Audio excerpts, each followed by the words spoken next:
Good morning, everybody. I'm Erin Whaley. I'm a partner at Troutman Pepper and serve as outside legal counsel to Sequoia and Carey Quality. And I am very excited to be here this morning with my panelists to talk about one of our favorite questions of the year: what is treatment? So before we get started, I'll let our panelists introduce themselves. Great. I'm Deven McGraw. I am the Chief Regulatory and Privacy Officer for Citizen Health. I'm Micky. You've heard enough from me. I'm Dr. Peter Schoch. I serve as Chief Health Officer for No2.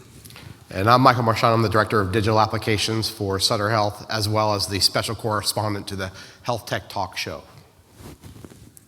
Great. So we had planned this morning to do a quick overview of HIPAA's definition of treatment.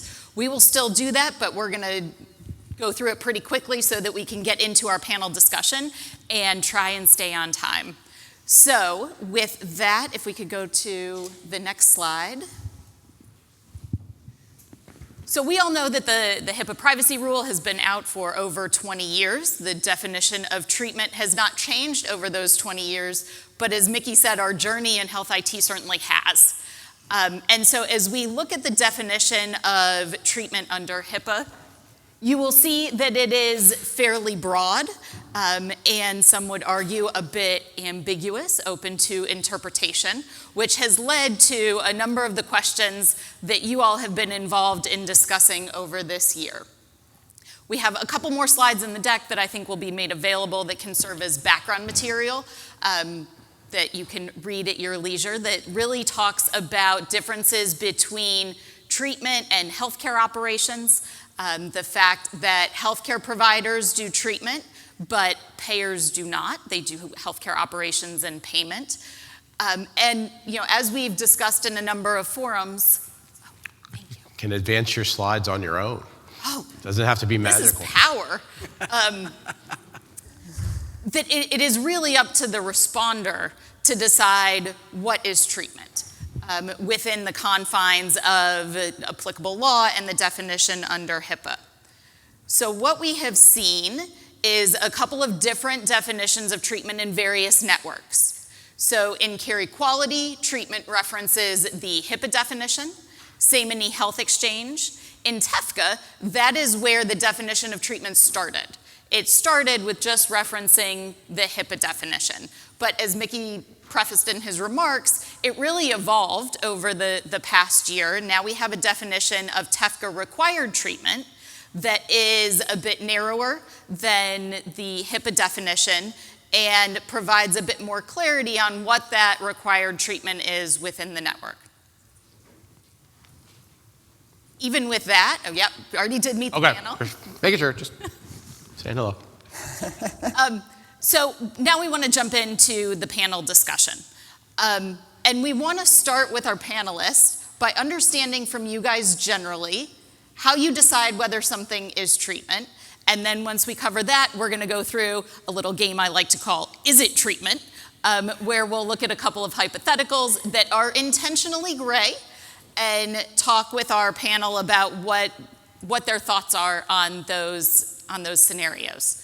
So with that, Michael, can we start with you? Sounds good.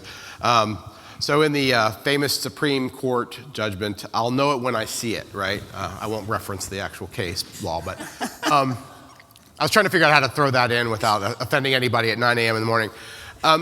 If you think about the history of the national networks and how exchange kind of came about is, I'm a healthcare provider, my patient is going to another organization, and I want to exchange information to increase the quality for that patient and make sure that they get the right care. And that was the nuanced, kind of the general agreement. As a provider, it's difficult to look at the types of organizations that have kind of come along the way, including kind of the proliferation of telemedicine type organizations through COVID, and understand the number of participants that actually are exchanging data today that were maybe not originally intended from a provider organization. So when you talk about what is treatment, for me, it's the care of an individual where somebody's coming in and saying, I need to get information from another organization as a provider for that care. The issue is and I think that the vague definition of who is a provider and what is that care, and I think it's a little bit obscured by even the definition of HIPAA-covered exchange for treatment, or essentially HIPAA-covered treatment exchange purposes, and the ability as a provider to understand who's participating in that. And I think that's really where the problem is today, is that it's very opaque for me as a provider organization to understand who's actually accessing data. Micky talked about having that ability as a patient to understand how much exchange happens. I think patients would actually be scared to see how much record exchange happens under the covers that isn't related to treatment. It's just the federated query and the process that happens today. So when you talk about what is treatment, it's for me as a provider organization, I still struggle at looking at labs as treatment organizations. So I think that the idea of having more, especially through TEFCA, having more kind of structure around how we define treatment and who can participate in it, I think that that's where the key is it's the who, and then you talk about the what. So who should be participating, and what do those organizations look like? And then we can kind of talk about the what would be included in that. Yeah, I think for me, I probably have far less experience from an interoperability and federated exchange perspective than I do as an individual provider perspective. I would tell you that I think at an individual provider level, I probably have a much more liberal definition of treatment, as most physicians I think would in the room. And that's because when HIPAA was written, it was intended to be adjudicated by we physicians at the point of care as stewards of a patient record for the purposes of advancing their evaluation and management. And it was very easy one-on-one to determine there were what would be gray areas in a federated model are not gray areas necessarily on an individual basis when I as a physician am sitting with a patient and asking to share their records with the next step in their treatment, evaluation, or management. I think the things that I look at across a federated perspective are really the things, is there a treatment relationship? And we can talk hopefully in the examples of what that means, because I think as care models have changed, as contracting for care models and payment reimbursement has changed, a treatment relationship definition needs to be broadened, so we'll talk about that, but is there a treatment relationship? Number two, what is the trigger for the query, and when does that trigger occur? And then thirdly, how is that information used to advance the evaluation, management, or treatment? And again, treatment, healthcare services, provision of healthcare services, and again, gray area, but provision of healthcare services to the individual. I think those things, to me, are the things that need to be present within the broader context of any of those definitions to feel comfortable that it's treatment. Can we skip to Deven first? Since I would always ask Deven, is this treatment? I'm not a lawyer, so we're going to go through this, and I'm always going to be like, oh, well, usually I would text Deven. Thanks, Micky. So I'm going to come at this, because Aaron already gave a great explanation of HIPAA and sort of where the network policies are landing. From the perspective of a patient-facing platform, which is where I am now, this is a tough discussion for us because there's a lot that patients can and want to do to be able to take the reins on their treatment. Looking for second opinions, looking, not self-diagnosing, but to some extent, like maybe staying out of the healthcare system if what they've got is something that can be successfully treated at home. Patients do this all the time. They consult Dr. Google for better or for worse. And a lot of times you'll hear stories about patients finding things and pursuing treatment pathways that their own clinical providers were unaware of, and yet were very successful for them. So there is a lens that I think we need to look at this in terms of new care models where the patient is more of an actor, and that is very different from the HIPAA conception of treatment. Having said that, it does get very confusing when we talk about, sort of patients treating themselves or being an engine of moving data around to facilitate treatment. In terms of all the complications around individual access, and how do we know that this patient actually hired this particular service or app, and did they necessarily consent to all of this data collection and identity proofing and all of that, which those issues are just far less present in the treatment context where you're talking about institutional organization. So again, it's treatment through, I think we need to think about how do we approach treatment with a 21st and 22nd century lens on this, if we can look that far ahead, without tying ourselves to the legacy, the way that we've always understood treatment to be, but how do we do that without breaking trust in the entire network? just a quick comment on that, and I think that no one wants to prohibit patient-directed exchange. I think when we talk about treatment is there's a lot of things that happen in the background that we're not aware of, where queries are getting generated and information is getting pulled through that's not at the direction of the patient. And I think that's where the mechanisms that are in place in the infrastructure today kind of happens a lot. I mean, 90% in the background, and it's just kind of activity that's happening. And I think that's where it gets into this gray areas. If I could know that a patient was wanting that data to go to a certain organization and that's a patient-directed exchange, I don't care because that's a different covered transaction versus I think the gray area with treatment is I've got organizations in the background querying for information from my organization that may or may not be engaged in that treatment of that patient or with that consent. And I think that's where some of the grayness of this exchange process is that so much of it happens in the background without the visibility of even the provider organization that's providing that data. That's where we get into some of the problems, at least that I've seen them over the last year. If only individual access actually worked. Yeah, well, you know. So if we think about TEFCA for a second and just describe, sort of where we landed on the required treatment, exchange purpose, sub-exchange purpose. Well, I think it really is not about redefining treatment, because we certainly weren't going to do that. It was about recognizing two things. One is, and I think Peter had mentioned this, that the original, the construct of HIPAA was that the data holding entity is the steward, and it's up to them to determine whether they think that the organization or whoever, the entity that is requesting that information, whether that is treatment payment operations, right? It is up to them to make that final determination. There's no HIPAA judge sitting in Melanie Fontes Rayner's office who adjudicates every day, yes, no, no, no, yes, right? I mean, by design, HIPAA was designed to allow that discretion on the data holding entities still, and since at the end of the day the responsibility was being pushed on them as well, to be the stewards of that. So I think that's an important point for us to think hard about as we've thought about, and we're all learning, right? So we've matured network interoperability over time, but I think that was sort of a fundamental concept that hadn't really been built into at scale networks. And the other was that that there is a required response expectation on these networks in order for them to really function in the way that people want them to be able to function. So that you're not having to adjudicate every single time for every single query. And on the other side, you're not having to figure out, why didn't I get a response back? This is no better than just building my own HL7 v2 point-to-point. And in many ways, it's worse. So I think it was those two things that we just needed to recognize, that's what's different about a network that we need to recognize. The network, because what the network is doing is it's saying that you're asking the data holding entities who under HIPAA have the authority, the responsibility for deciding whether that other party, they've got some assurance, reasonable assurance that the other party actually is performing treatment payment or operations, in this case treatment, and they are automating a response to that other organization. And if you're going to build a network that does that, that's well beyond what HIPAA requires, right? HIPAA doesn't say that anyone's required to respond to anything. HIPAA says that you're allowed to, but it doesn't say that you're required to.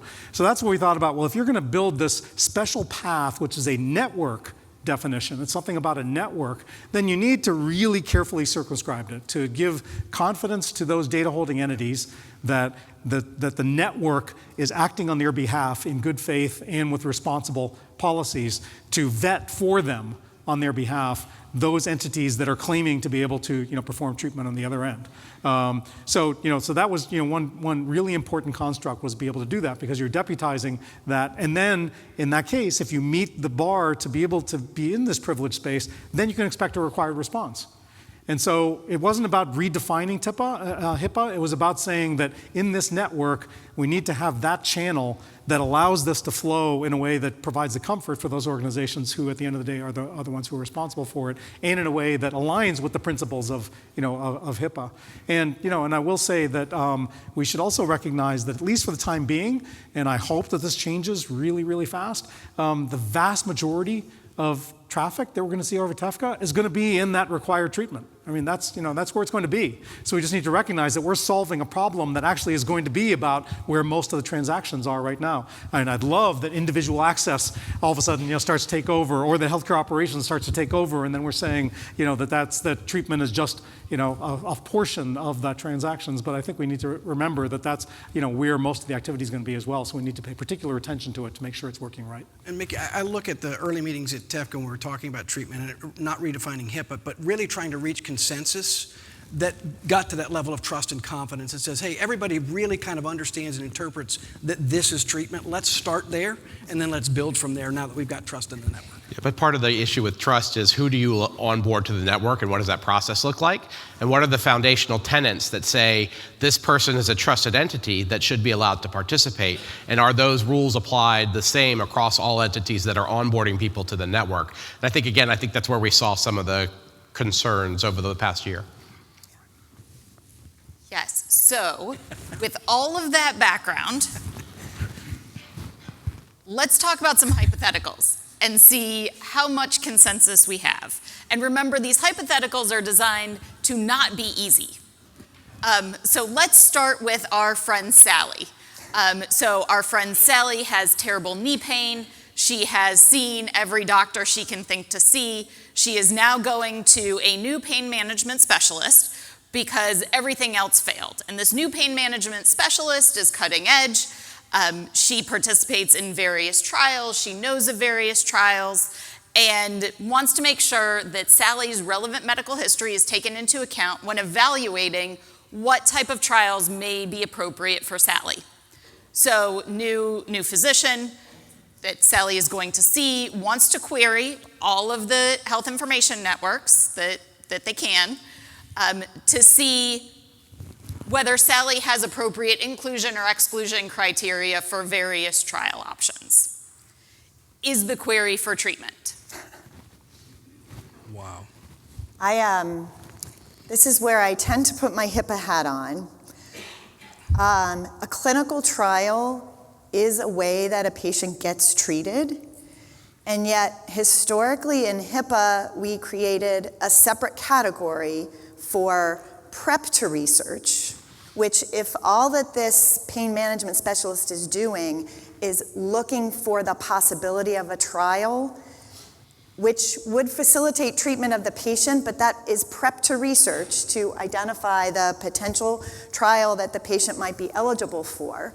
And then ultimately, if the patient is enrolled in a clinical trial, then that's research. And there are pathways in the HIPAA privacy rule to permit all of that, prep to research without consent under certain circumstances, and then consent required on the trial enrollment, subject to some exceptions, although when you're talking about an interventional clinical trial, those usually don't apply. So, again, where HIPAA guides us to is, well, technically not treatment, but ultimately this is going to facilitate the treatment of a patient by a physician or even a clinician with some sort of credentials to treat this patient. So it creates, I think, a very interesting set of questions from a network perspective as we think about how to govern this space in a trusted way. Is it sufficiently close to treatment that we would consider it to be treatment, at least on the prep to research piece of it, since that's already permitted under the privacy rule without the patient needing to consent. This is a tough one for me as a clinician because I could see certainly a pain management provider in this case querying for outside records to complete a comprehensive evaluation management of the patient, during which the conclusion may be that we have no current treatments, but there may be clinical trials for which you would be accountable. If that is the primary intent and the process by which that happens, I could say that's treatment. However, with so many of the perverse incentives associated with screening for research, the money that changes hands in those places, both for principal investigators, all those kind of things, and the concept that if it is truly treatment, I can't order a research trial. I can't prescribe a research trial. I can't order it from the diagnostic center, et cetera, like I can other healthcare services. So I have always separated that part out, even though I understand that it's actually treating the physician. Now, once they get in the research trial, if that patient has a relationship with an investigator in the research trial and they need to query the outside records to understand more comprehensively that patient's care and how it interacts with the experimental therapy, I could also see that as treatment. So this is a real gray area with me, and what we're being asked to do in this circumstance is adjudicate the intent of that provider in every one of those circumstances. Isn't just screening en masse for research trials and prep for research, but he's actually doing it on an individualized basis for evaluation and management of that patient's care, and the outcome of that evaluation and management may be that the best next path is application to a research trial. That to me would be treatment. I don't know how you attest to that 100% of the time, and I don't know how we create trust in that without having those nuanced conversations and walking through it, to be honest. Yeah, from my perspective, again, luckily I'm not as smart as these folks. To me, it's her new specialist is treating her and evaluating whether it's a clinical trial. To me, it's a new specialist that's trying to get a relevant medical history and see what the course of care is. Just because they're actively involved in possibly clinical trials, or they could be involved in clinical trials, doesn't mean that it's not treatment initially. Once they enroll in a clinical trial, that could change. But based on what I'm reading here, it seems to me that this is an assessment process for a new patient with a new specialist trying to figure out a course of care. So it seems pretty straightforward that, at least from my perspective, that it would be a treatment. If you switched it and the person was already enrolled in a clinical trial and this specialist was hired by the company that was running the clinical trial, then that's where I would see it flip into research. Again, that's my perspective there. So I guess I can take the maybe slightly contrary, but Sure. I'm not a lawyer, so Either am I, Micky. And, It's not just a legal determination anymore, right? But and I guess in a couple of things that you said, Peter, and that you said, my understanding, lay understanding, informed by ChatGPT and Claude, is that the things that you just said, well, I would call that treatment. That HIPAA is actually pretty clear that no, that's actually not treatment. That's right. Now, I think that where there is real gray is like interventional clinical trials, where, especially in pediatrics, where you talk to pediatric oncologists, and they're like, that is the only way that those kids get treatment. Is actually they're enrolled in an interventional clinical trial, and so you face this dilemma of how do we do that? I could certainly see in this situation there's unobserved nuance that that the question to this provider would be, well, why are you asking? I could certainly frame it as, I'm generally getting this information to take care of this new patient. On the other hand, if really their intent was only about getting that information and they have to determine whether that patient could be enrolled in a clinical trial, then that feels like, at least conceptually, that's not treatment, although they could certainly frame it in a way that that allows them the discretion, which I think HIPAA allows them to be able to make those interpretations. Yeah. Part of the problem is you don't know intent, right? Yeah. Well, and it's also like tiny tweaks to the facts end up making a big difference here, right? So at least two of us said this is treatment because the doctor's also providing the patient with an evaluation and management workup that might subsequently include referrals to clinical trials. Whereas I think Micky and I saw it as, well, this person is really only doing the clinical trial matching aspect to it. Think about if it wasn't the pain management specialist, but instead a third-party contractor who is hired by physicians to help screen people for trials, et cetera, et cetera. The dynamics really then shift, because then you ask the same set of questions, but it might be a harder decision. And the what question is this company really doing? How'd that third party get on the network to query, right? Yeah. So, this is back to the vetting process of who do we onboard and what's that process look like. So, and I think that's where, at least in my perspective, the foundational pieces of who's on the network can help solve some of these gray areas around treatment. That contractor who's hired by a clinical trials company shouldn't have access to be able to query, and how do we vet that on the front end as opposed to trying to deal with it on the back end? Yeah, I'm not so sure I agree with that. And just a clear point, I didn't actually say this to treatment. I said I could see it both ways. And it is asking us to read intent, and it's asking us to interpret that intent against what HIPAA says versus what TEFCA says. I'm not sure that I agree, Michael, with the concept that a treating physician in a research trial doesn't have a right to the clinical records and doesn't benefit the patient to have the clinical record set given to that provider when they're providing care in a clinical trial. It's incredibly important to understand the complete medical history of someone you're treating, even if you're the principal investigator in a clinical trial, to understand all the interactions of the other medications they're on versus the experimental medication, to understand all that's the not other... what HIPAA said. I mean, be explicit about that. Yeah, totally understand. But I think those are things that, as we move forward, we're going to have to adjudicate some of those things because I think it's going to be incredibly important. I also think it's incredibly important that those people who are on the networks in that regard, if we allow them on the networks, have to respond with information that's relevant to the rest of the folks, right?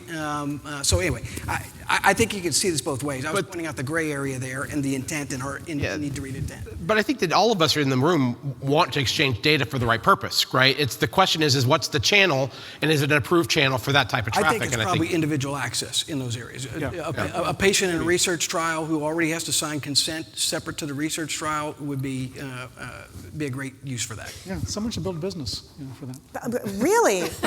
I gotta go, guys. No, just kidding. Yeah, and I think one other, sort of subtlety here as we think about this is I had the benefit, I visited 2 academic medical centers over the last week, so I was able to cheat and present this to each of them and say, how would you treat this? Like, I'm not asking you to weigh in on whether it's treatment or not, but literally, you guys do a ton of research, you're PIs, you're also recruiting sites for other PIs. What would you, in this situation, what would you expect that provider to get in the way of authorization or not? And in both cases, they said we would expect an individual authorization.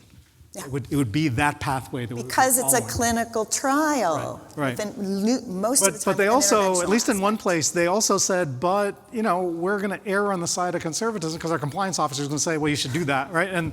So they were willing to sort of entertain. Well, it's just because we're being way overly conservative, and if it doesn't, take that much more effort, we're just going to do that because we want to get it through our IRB and all of that. But it did leave the opening that maybe there's another way to. Let's get real pragmatic for a second. What if this specialist wasn't a principal investigator at all, was just another specialist seeking from which this patient sought a second opinion, and so any referral to a research trial was going to be completely separate of that and truly part of an evaluation and management and next steps for that patient, as opposed to this provider being both a specialist and a principal investigator in a number of research trials for which this patient might be eligible.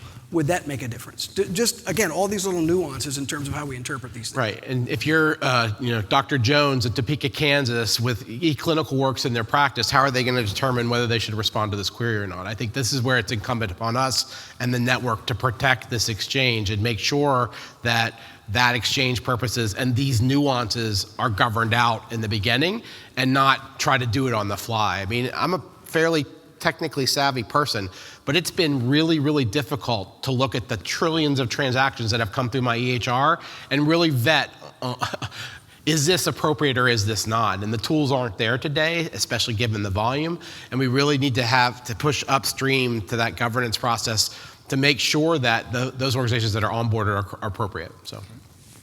And I think that that's where having consensus on the details that would make a situation like this and some of the others that we're going to talk about, treatment versus not, is going to be helpful, because you can see in just our panel discussion that there are lots of differences of opinion, very appropriately so, and differences in the fact patterns that can very easily change the answers. So as part of the trust community, knowing that others in that community share the same consensus view and are going to apply that is what helps us to maintain that trust.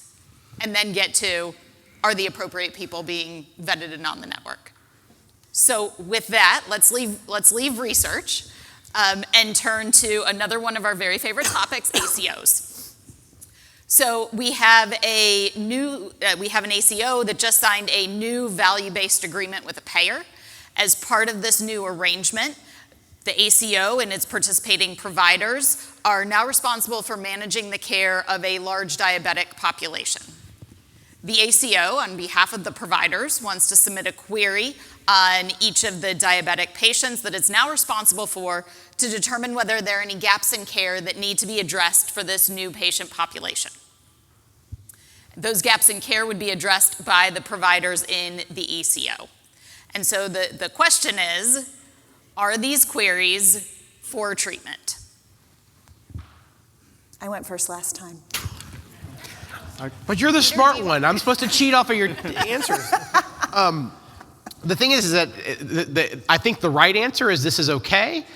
My gut answer is that it's a population, it's a bulk query, it's not a provider that's trying to treat somebody, it's a group. So it feels to me, gut-wise, that it wouldn't be appropriate, but I think that it probably is. It just feels like it's one of the gray areas, which is why we're talking about this. It's in one of those positions where closing care gaps and the ability, yeah, my test, so it's not okay, right? Yeah, I know that. No, he's not. But I think it's okay for you to intuitively say that feels not right. Correct, right. Yeah. And he's shaking his head. My gut answer is the right answer. But I think that people the network believes this is okay. Right? To me, the missing link in this, and maybe this is where you're going, is that it doesn't say at that very end, because we talked a lot about this in the TEFCA conversation, is that the ACO provides that information back to the individual providers so that they can then make a determination of whether there is a care gap that they want to act on. And if the ACO doesn't do that, I would argue that it's really not treatment, it's more population health. But if they do that, then it starts to get into this area of treatment. Right. And that's the confusing part, is that this is part of HIPAA-covered exchange that's okay, but not a treatment use case, which again muddies all the waters around what is it okay and not okay, right? Yeah, I think I disagree with everybody. I think there's a ton of nuance here that isn't. I think there's a ton of nuance here that isn't adjudicated in the actual example. Number one, is the ACO a covered entity? Do they have the right relationship? Are they working as an MSO on behalf of the individual providers? And so they're providing services in a platform that's on the network, querying the network on behalf of the providers, et cetera, as a delegate under TEFCA for the providers. I think in this population health world, it is going to be very difficult without frank conversation and consensus to understand the nuances required to actually provide individual treatment. This term population health has us all confused, because population health in a true definition is looking at population outcomes in aggregate. And it's looking at other things like social determinants of health across the population. But in order to get those aggregate outcomes, it comes from treating individual patients as a whole person, meaning treating their clinical disease and looking at their social and additional determinants of health. In order to do that, you need to have a way of comprehensively outreaching to those individuals to provide them the care they need and manage outcomes. So there are a couple of different things I think that we need to think about when we're thinking about population health treatment workflows. Number one, does assignment, attribution, and empanelment, all three ways of looking at, is that a treatment relationship? We need to understand that assignment, the insurance company's process of assigning a patient to a provider or a network of providers.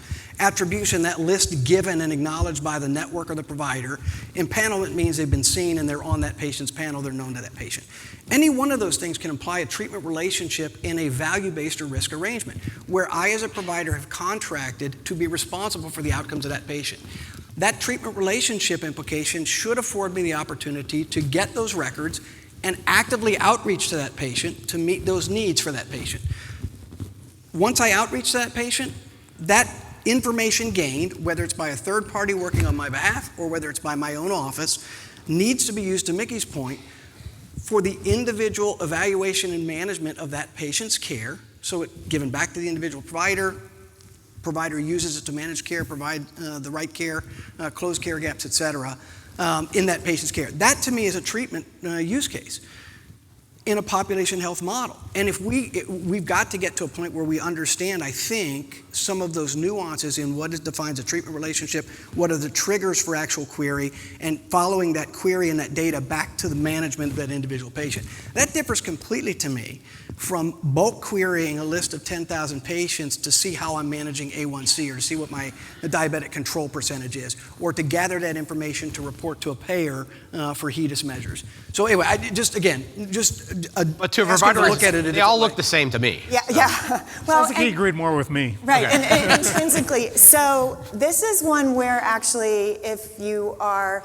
looking at HIPAA as at least one guiding piece to what constitutes treatment, it's not helpful here in terms of intentionally where you want to get here, which is that, the physicians are going to use this information to treat their patients, identify care gaps, but even when providers query on a population basis, you have knocked yourself into healthcare operations, But we're querying which on an is individual not basis. treatment under HIPAA. And there are different, I mean, at least at a minimum necessary comes into play. Doesn't mean you need the patient's consent to get that data, but there are a different set of standards. So But what is on a population basis? Yeah. it is very confusing. I know. Show of hands. Anybody in this room Aaron and I- thinks this is a treatment-based query? Raise your hand.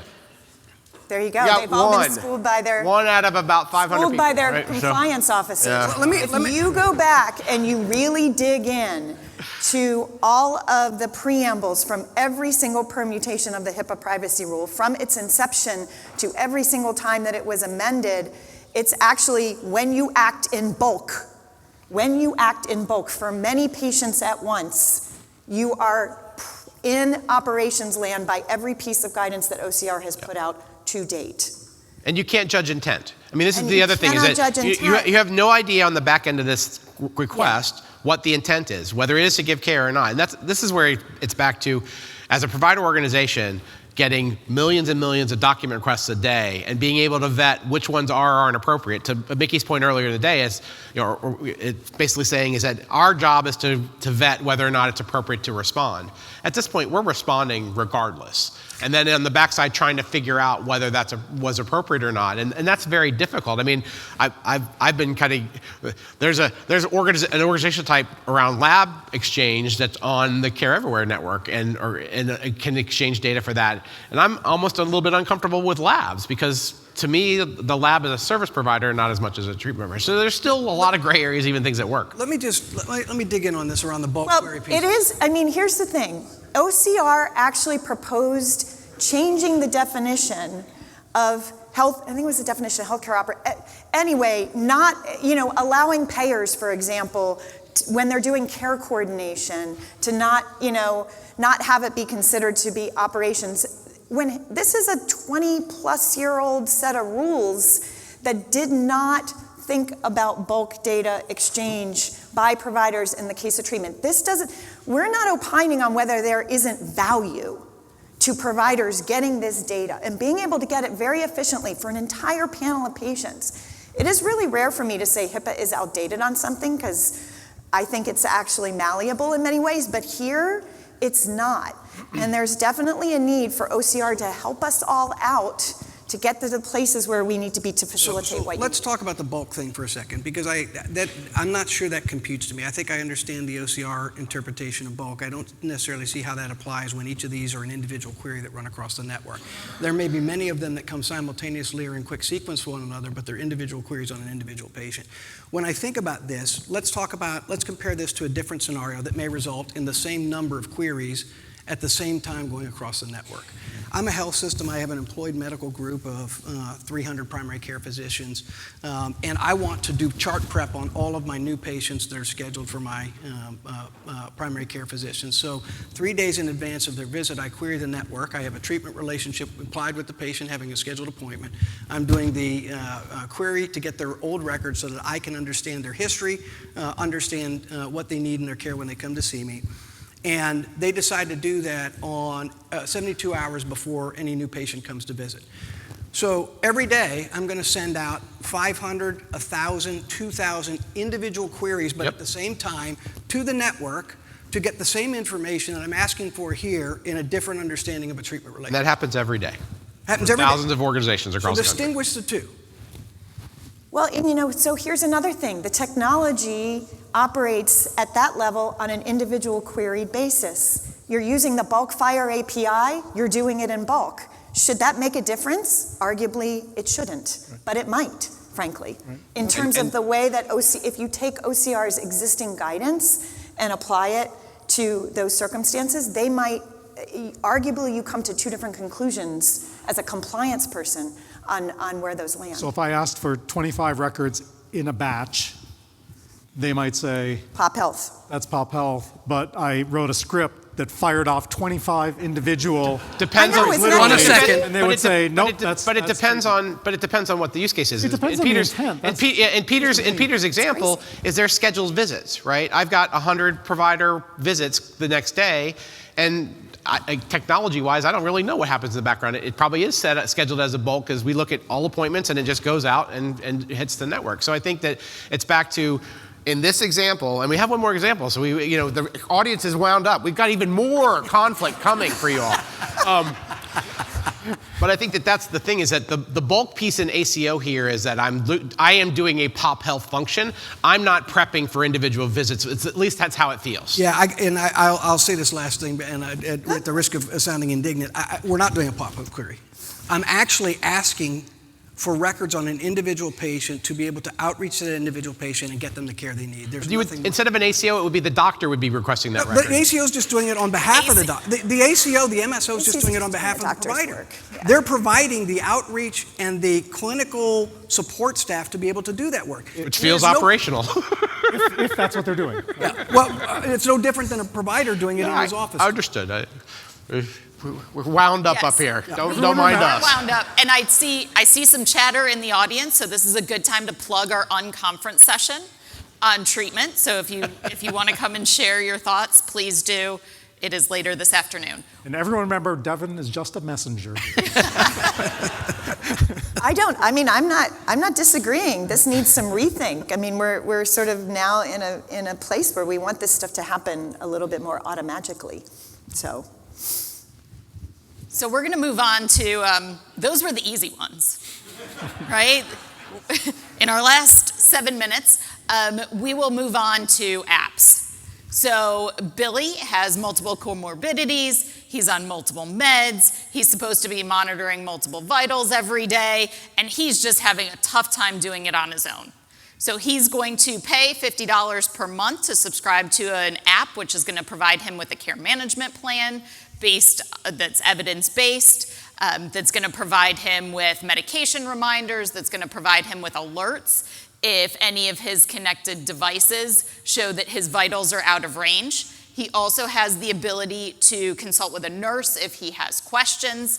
That nurse may be able to answer the question, or the nurse may send him to his primary care, to urgent care, depending on the situation. The app wants to be able to query for Billy's information to make sure that the care management plan it's providing, the med reminders it's providing are all accurate. Is the app's request for treatment? I'm going to say it's an app. It's not a provider. It's not a treatment. It's an algorithm. It's a technology. As much as it is helping with care, it is not a care-based query. Again, Adam, you want to shake your head again? Is that in my gut? Yeah, in the gut here. Is being reviewed and approved by a clinician. Right. See, I would say that this is treatment, but it would not qualify for TEFCA required treatment. Nuanced. I think Nuanced answer here. Because one of the criteria for TEFCA required treatment is there's 4 criteria. One of them is that the information has to be used in interaction, a direct interaction, whether it's virtual or in person, whether it's asynchronous or synchronous, between a licensed individual provider and a patient. And this doesn't qualify that last thing. See, my gut felt Micky's answer. In this one, if the clinician is reviewing the care plan and Billy might be talking to a nurse, that one might be gray, but one of the other components is that it has to be a covered entity provider. Right. And we don't know that we have that Yeah, here. that's not clear. So now I'm thinking, Aaron, you're going right down the pathway I was going. So when I was at OCR, we put guidance out about when is a patient-facing app a business associate of a healthcare provider. And the way these facts are aligned, Billy hires the app, Billy pays the app, Billy's paying for a service that also includes a clinical recommendation, but OCR, under its current guidance, would characterize that as an app and that as an individual access request. Flip the facts a little bit, where that app is something that is recommended by the patient's medical provider, is paid for by the patient's medical provider, and you start to get a different picture here. But it also sort of underscores some of the discussion I had, some of what I said in my opening remarks, which is that, patients are going to seek care through novel ways that don't necessarily involve waiting for their treating provider to necessarily give them a set of instruction or give them a set of tools. And right now, we're still figuring out how we get individual access flowing at the same rate as a treatment query, which is forcing a lot of contortion in the market where people are looking to move themselves into this box where they can be treatment when they pretty much fit into some other permitted use case under the HIPAA privacy rule, but not necessarily treatment, and not necessarily treatment in the more specific definitions that have been worked out in the TEFCA policy. When you're a hammer, everything looks like a nail, right? I mean, Oh yeah. Well, and when you want data, can you contort yourself into being a hammer? Yep. You know, that's exactly. basically what's causing some of what we're seeing. So let me tweak the facts for just a second, right? Let's say that the care management plan isn't just reviewed and approved by a clinician, but that Billy has an interaction with that clinician. Billy has a telehealth visit with that clinician who's approving the care management plan. Does that change anybody's answer? No, because Billy still hired the app, in my opinion. What that app should do is change its model so that its customers are actually the clinicians, but there's direct interaction with the patient and a set of services that the patient. Yeah, you know how hard selling into healthcare is, Deven? Oh yeah, that's why we don't do it. I tend to agree with the assessment that if the app is a tool of a provider in order to provide or help provide self-directed care, those kinds of things, I think it's a different scenario than if I'm signing up for an app, which feels more like individual access type of situation to me. Yeah. So Great. I already thought it was treatment, but I think in that case, maybe it would also qualify, assuming it was a covered entity, which is a different scenario altogether. I think just one thing I wanted to ask Deven is, because I've heard confusion around this, and I myself am confused about it. People point to HIPAA guidance that's related to devices and whether a medical device company can be a provider.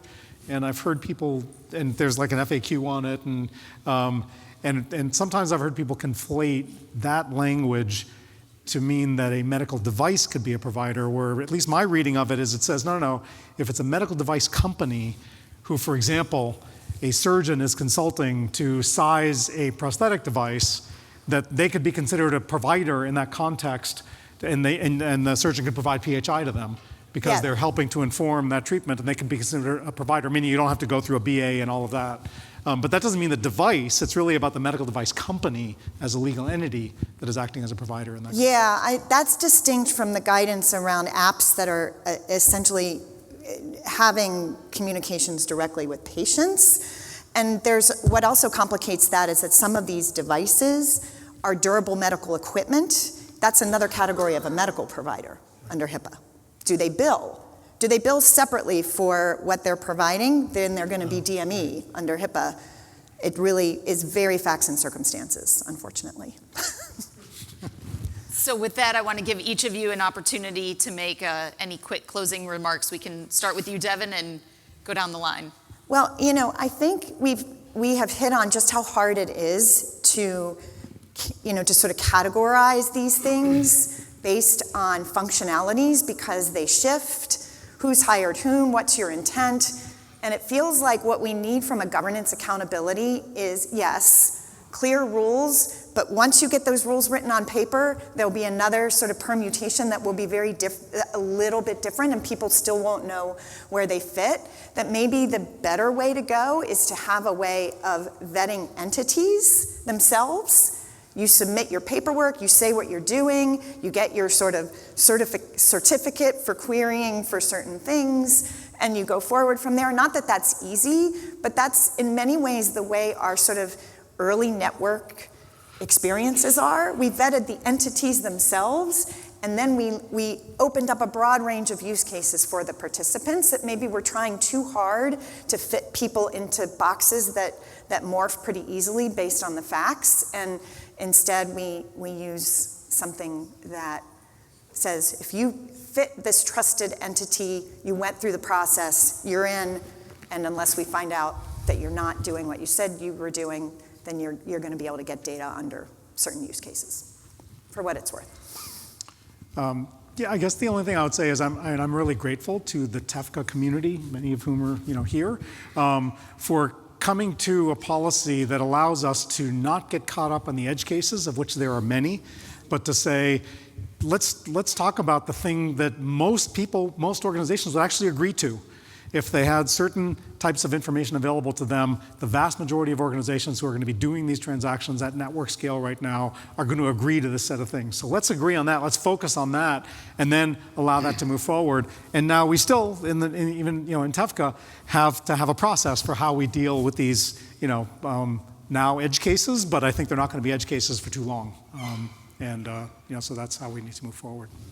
I think my closing remarks, I'm not a compliance officer, I'm not an attorney, I'm a physician, and I think there are some dynamic tensions that we have to keep in mind as we go through this process. First and foremost, protecting patients' privacy and our fiduciary responsibility to do so, whether we're the provider or entities that are exchanging records on behalf of the patient to other providers. And the tension between improving their outcomes, supporting the care models that actually drive better care for them, closer to their where they need to receive care, and in a manner that they wish to receive care. I think there's a dynamic tension there that we're going to have to adjudicate as we move through these processes. I also believe there's a dynamic tension between trust in the network and scalability of bringing people on, and people's willingness to join and share information.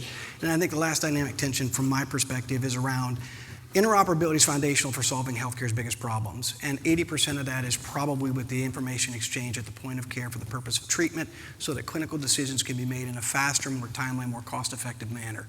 Healthcare needs this, and there's a dynamic tension between supporting healthcare's innovative care models moving forward and understanding where we are in terms of our current HIPAA rules, laws, and so forth. And I think we're going to have to agree to be in the uncomfortable space and agree to put ourselves in spaces that may be uncomfortable for us for a while, walking those three fine lines as we move forward.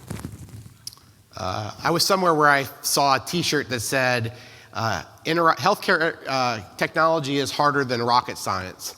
I think that the perfect example is all of the smartest people in this industry are in the room, and we can't get agreement on some of these use cases. But there isn't anyone in this room that's pushed that ball forward more than Micky Tripathi in the last 4 years. So I want to give him the Interoperability Hero Award today. That's my...